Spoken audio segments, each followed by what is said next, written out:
नमस्कार दोस्तों, स्वागत है आपके अपने यूट्यूब चैनल जीनियस केम पॉइंट। दोस्तों, अपने आज का टॉपिक रहेगा कार्बन और इसके यौगिक। तो देखो, कार्बन जो आवर्त सारणी में है ना, कार्बन का जो परमाणु क्रमांक होता है 6। यानी आवर्त सारणी में कार्बन का स्थान कौन सा नंबर का है? 6 नंबर का है। कार्बन 6 और इसका जो परमाणु भार होता है या द्रव्यमान संख्या होती है वो 12 होती है। अब देखो, परमाणु भार या द्रव्यमान संख्या किसके बराबर होती है? प्रोटॉन प्लस न्यूट्रॉन की संख्या के बराबर होती है। यानी द्रव्यमान संख्या है वो प्रोटॉन प्लस न्यूट्रॉन की संख्या होती है। ये यहाँ पे जो 6 है ये इलेक्ट्रॉन की संख्या है। कार्बन में 6 इलेक्ट्रॉन है और 6 ही क्या है? प्रोटॉन है। यानी जितने इलेक्ट्रॉन होते हैं उतने ही क्या होते हैं? प्रोटॉन होते हैं। तो 6 इलेक्ट्रॉन 6 प्रोटॉन। अब न्यूट्रॉन निकालना है तो द्रव्यमान संख्या में से प्रोटॉन घटा दो। द्रव्यमान संख्या कितनी है? 12। 12 में से 6 गए तो 6 बचे। तो यानी कि कार्बन में प्रोटॉन, इलेक्ट्रॉन और न्यूट्रॉन की संख्या कितनी है? 6 है। और आवर्त सारणी में स्थान कितने नंबर पे? 6 नंबर पे। यानी इसका परमाणु क्रमांक क्या है? 6 है। नेक्स्ट आगे देखो, कार्बन चतुस्संयोजी तत्व होता है। इसमें श्रृंखलन का गुण पाया जाता है। चतुस्संयोजी का मतलब है ये टेट्रावेलेंट होता है। एक कार्बन 4 कार्बन परमाणु या अन्य किसी एटम के साथ बॉन्ड बना सकता है। यानी ये मैक्सिमम कितने बॉन्ड बनाएगा? 4 बॉन्ड बनाता है। फिर इसमें श्रृंखलन का गुण पाया जाता है। श्रृंखलन के गुण का मतलब है कि जो कार्बन है ये आपस में जुड़ के एक श्रृंखला का निर्माण कर सकता है अपने खुद के कार्बन के साथ जुड़कर ही, या कोई साखित श्रृंखला भी बना सकता है। जैसे ये 4 संयोजकता पूरी करेगा तो कार्बन से जुड़ गए, ये कार्बन भी अब क्या 4 संयोजकता पूरी करेगा तो ये भी 4 से जुड़ेगा, ये भी 4 से जुड़ेगा। ऐसे श्रृंखला बनती जाती है, इसको बोलते हैं श्रृंखलन का गुण। कार्बन परमाणु क्रमांक 6 होता है और द्रव्यमान संख्या 12 होती है, ये बताई दी। फिर है कार्बनिक यौगिक। कार्बनिक यौगिक क्या होते हैं? कार्बन अन्य तत्वों के साथ मिलकर जो यौगिक बनाते हैं उनको बोलते हैं कार्बनिक यौगिक। अब देखो, सर्वप्रथम बर्जेलियस ने एक जैव शक्ति सिद्धांत दिया था। उसके अनुसार उसने क्या बताया था कि जो कार्बनिक पदार्थ होते हैं उनका निर्माण केवल जो सजीव होते हैं उनके शरीर में ही होता है। लेकिन जो वोलर आए थे, वोलर नाम के साइंटिस्ट ने, उन्होंने क्या किया कि अमोनियम आइसोसाइनेट को गर्म किया और गर्म करने पर एक कार्बनिक पदार्थ बनाया जिसका नाम क्या है? यूरिया। यानी यूरिया प्रथम संश्लेषित कार्बनिक पदार्थ है जिसको लेबोरेटरी में बनाया गया। नेक्स्ट देखो, ये अमोनियम आइसोसाइनेट को गर्म किया तो अमोनिया बन गया। फिर वर्तमान में हजारों कार्बनिक यौगिक पाए जाते हैं। इनकी संख्या में कार्बन यौगिक पाए जाने के 2 मुख्य कारण हैं। देखो, कार्बन जो परमाणु होते हैं उसके सबसे ज़्यादा यौगिक पाए जाते हैं। यानी कि कार्बनिक पदार्थ सबसे अधिक संख्या में पाए जाते हैं। इसका कारण क्या है? एक तो कि कार्बन की 4 संयोजकता होती है, एक कारण तो ये है। यानी कि ये अन्य परमाणुओं के साथ 4 बॉन्ड बना सकता है, एक तो ये है। दूसरा क्या है? इसमें श्रृंखलन का गुण पाया जाता है। ये स्ट्रेट लाइन वाले कंपाउंड भी बना सकता है। जैसे अब ये वाला जैसे कार्बन के साथ कर ले अपनी संयोजकता पूरी, तो ये वाला कार्बन भी तो 4 कार्बन के साथ जुड़ सकता है। इसी तरीके से इसमें क्या पाया जाता है? श्रृंखलन का गुण पाया जाता है। फिर देखो, तो इसके जो सबसे अधिक जो पाए जाते हैं यौगिक, उसका कारण है एक तो उसमें श्रृंखलन का गुण पाया जाना और एक है चतुस्संयोजी यानी टेट्रावेलेंट होता है। अब देखो, जो ये यौगिक बनाता है ये 2 टाइप के बनाए गए। एक तो खुली श्रृंखला वाले कार्बनिक यौगिक। खुली श्रृंखला वाले कार्बनिक यौगिक कौन से होंगे? जैसे कार्बन कार्बन के बीच सिंगल बॉन्ड हो और बाकी ये कार्बन किसी अन्य कार्बन परमाणु के साथ क्या कर ले? बॉन्ड बना ले, लेकिन कार्बन कार्बन के बीच में क्या हो? सिंगल बॉन्ड हो। तो इसका उदाहरण होता है एल्केन। एल्केन में कार्बन कार्बन सिंगल बॉन्ड ही पाया जाता है। ठीक है, बाकी जैसे हाइड्रोजन के साथ बना ले या इधर कोई कार्बन जुड़ गया, अब ये भी कार्बन भी क्या करे? हाइड्रोजन के साथ बना ले। अब देखो, जो एल्केन होता है ये संतृप्त होता है, यानी जिसमें केवल सिंगल बॉन्ड होता है उनको संतृप्त कार्बनिक यौगिक बोलते हैं। अब इसका जो प्रथम सदस्य वो ये है कि कार्बन के चारों संयोजकताएं अपन हाइड्रोजन से जोड़ दें, तो ये क्या बन गया? इसका नाम है मीथेन। देखो, इसका नामकरण कैसे करते हैं? कार्बन परमाणु की संख्या के आधार पर करते हैं। जो मूल नाम होता है वो कार्बन परमाणु की संख्या के आधार पे होता है और उसके आगे फिर एन लगा देते हैं, तो ऐसे एल्केन का नाम हो जाता है। एल्केन को क्या बोलते हैं? पैराफिन बोलते हैं। अब देखो नेक्स्ट, अब इनका जो सामान्य सूत्र होता है वो होता है CnH2n+2। ये कैसे होता है? देखो, जैसे यहाँ पे एल्केन होगी, जैसे 2 कार्बन की एल्केन है, बाकी के हाइड्रोजन जुड़ेंगे तो कितने हाइड्रोजन हो गए, 1 2 3 4 5 6, यानी 2 कार्बन और हाइड्रोजन 6। तो फॉर्मूला देखो CnH2n+2 को फॉलो कर रहा है। अब इसका जो नामकरण करते हैं वो देखो कैसे करते हैं। अगर 1 कार्बन है तो मूल शब्द मेथ, 2 है तो एथ, 3 है तो प्रोप, 4 है तो ब्यूट, 5 के लिए पेंट, 6 के लिए हेक्स, 7 के लिए हेफ्ट, 8 के लिए ऑक्ट, 9 के लिए नॉन और 10 के लिए डेक। इन मूल नाम के आगे क्या जोड़ देते हैं, एन जोड़ देते हैं। जैसे मान लो 1 कार्बन का है, जैसे CH4 है, तो ये क्या हो गया, मेथ प्लस एन, और क्या बन गया, मेथेन बन गया। ऐसे ही 2 कार्बन का तो एथेन, 3 का तो प्रोपेन, इस तरीके से। मेथेन जो है एल्केन श्रेणी है उसका प्रथम सदस्य है। ये दलदली स्थानों पर प्राकृतिक रूप से पाया जाता है, अतः इसे मार्स गैस कहते हैं। मार्स गैस कौन है, मेथेन। प्राकृतिक गैस में लगभग 85% क्या होती है, मेथेन होती है। अब देखो आप घरों में जो गैस काम में लेते हो, LPG लिक्विड पेट्रोलियम गैस, वो किसका मिश्रण है, प्रोपेन और ब्यूटेन गैसों का मिश्रण, यानी वो एल्केन का मिश्रण है। कुछ मात्रा में आइसोब्यूटेन भी मिला देते हैं।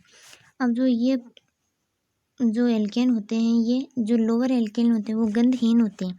तो देखो LPG गैस होती है ना, उसमें गंध नहीं आती, उसमें गंध के लिए मिथाइल मरकेप्टेन मिलाया जाता है।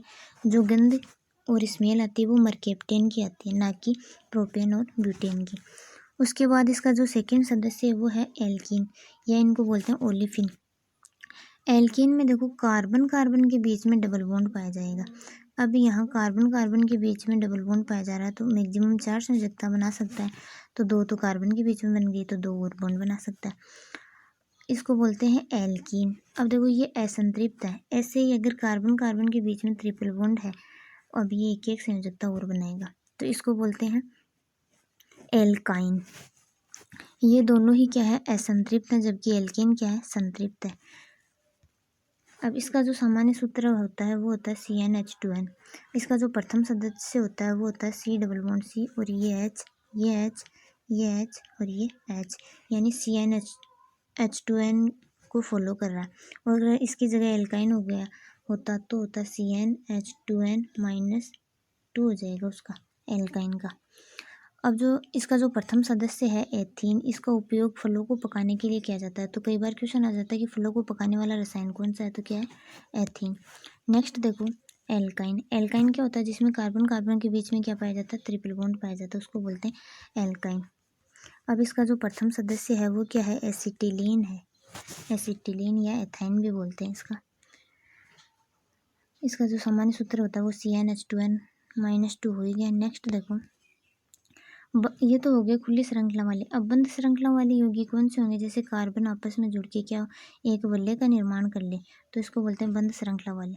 अब ये बंद श्रृंखला वाले में अगर केवल कार्बन कार्बन के बीच सिंगल बॉन्ड ही है, तो उनको तो कहेंगे अपन एलिफेटिक कंपाउंड। और अगर इनके बीच में भी डबल बॉन्ड या ट्रिपल बॉन्ड आके और अगर ये एरोमेटिक बन जाते हैं, यानी जिनमें एरोमेटिकता का गुण आ जाता है, उनको बोलते हैं एरोमेटिक। तो ये भी बंद श्रृंखला वाले भी क्या होंगे, 2 टाइप के होंगे।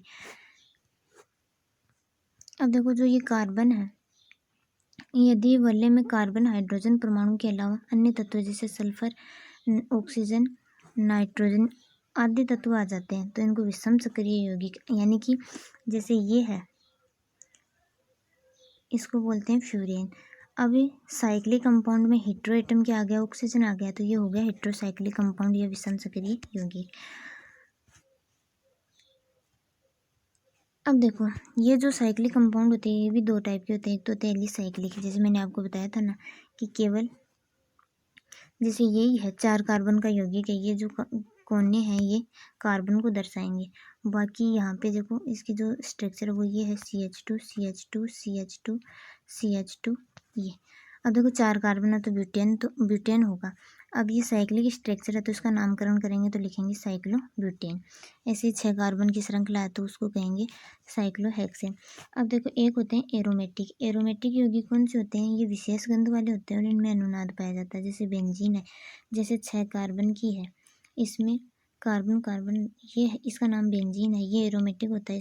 जब इसको जलाते हैं तो ये ब्लैक धुएं के साथ जलता है। एरोमेटिक कंपाउंड कौन से होते हैं, जो हक्कल रूल को फॉलो करते हैं। और हक्कल रूल क्या होता है, 4n+2 पाई इलेक्ट्रॉन जिस कंपाउंड के पास है साइक्लिक है, प्लेनर है, डबल बॉन्ड या ट्रिपल बॉन्ड कॉन्जुगेशन में पाया जाता है, वो होता है ये सॉरी क्या बोलते हैं, एरोमेटिक कंपाउंड। और यहाँ पे देखो जैसे ही आप एन की वैल्यू 0 रखोगे तो यहाँ 2 आ जाएगा, 1 रखोगे तो 6 आ जाएगा। तो देखो इसके पास 6 पाई इलेक्ट्रॉन है, तो ये क्या है, एरोमेटिक।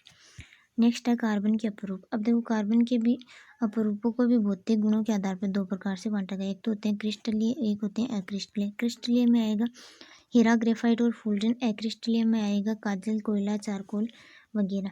तो अपन सबसे पहले देखते हैं हीरा। हीरा देखो अक्रिस्टलीय अपरूप है। शुद्ध हीरा पारदर्शक रंगहीन होता है, किंतु अशुद्धियों की उपस्थिति के कारण भिन्न भिन्न रंगों का हो सकता है। कांच को आसानी से काट सकता है, आंतरिक परावर्तन के कारण चमकता हुआ दिखाई देता है। और जो हीरा होता है वो ताप और विद्युत का क्या होता है, कुचालक होता है। केवल जो ग्रेफाइट है वो विद्युत की सुचालक है। ये आपको ध्यान में रखना है ना।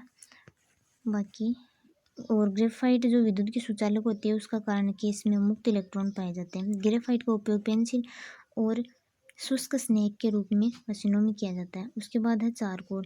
ये कार्बन का अशुद्ध रूप है। लकड़ी को हवा में अपर्याप्त मात्रा में जलाओगे तो चारकोल प्राप्त होगा, यानी ठीक है। चारकोल का उपयोग है वो जलाने में, बारूद बनाने में, गैस को अवशोषित करने में किया जाता है। उसके बाद है काजल। काजल का नाम तो आपने सुना ही होगा। काजल होता है, इसको भी हवा की अपर्याप्त मात्रा में जब कार्बनिक पदार्थों को जलाओगे तो मतलब उस धुएं को एकत्रित कर लिया जाता है, उसको क्या बोलते हैं, काजल। और इसका उपयोग जूतों की पॉलिश, प्रिंटिंग, स्याही, आँखों में लगाने में किया जाता है। उसके बाद है कोयला।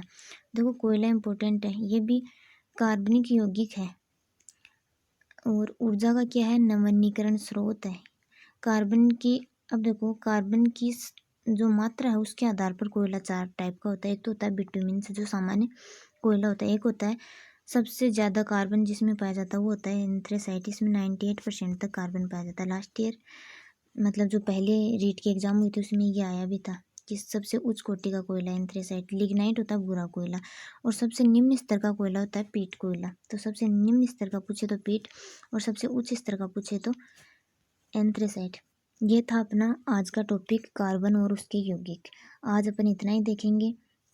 Thanks for watching. अगर आपको वीडियो अच्छा लगा हो तो वीडियो को लाइक करें, शेयर करें, कमेंट करें और चैनल को सब्सक्राइब करें ताकि आने वाली वीडियो के नोटिफिकेशन आपको मिलते रहे। Thanks for